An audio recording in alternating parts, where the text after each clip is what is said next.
Mas. Iki aku rene iki gawe sing terakhir yo.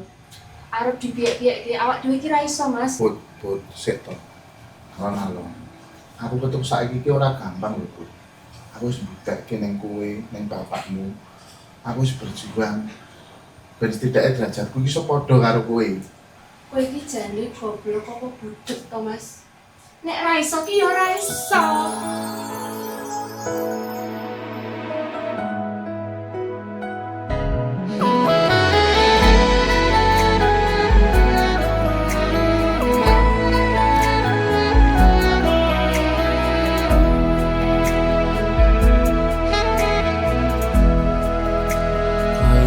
Kaya arung kembang melati sing ilang wangine,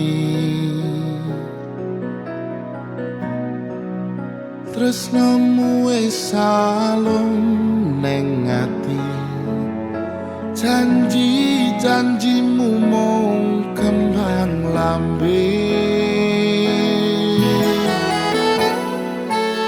Sakjroning atiku ketatu-tatu merga kowe ninggal aku. Bapak lan ibumu boten paring restu merga kahanan uripku.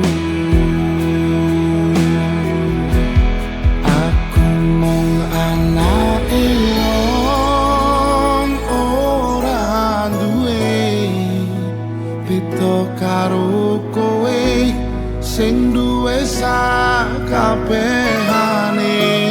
kudune kowe ngancani perjuangan di saiki ora malah nglungani.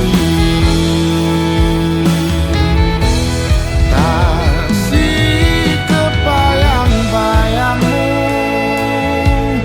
kadang sok kelingan ambune parfummu, yen motoku meremi sesok ngawang-ngawang aku kowe iso balik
Put.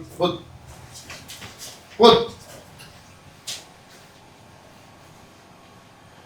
Wis, skip aku. Setiai pekok.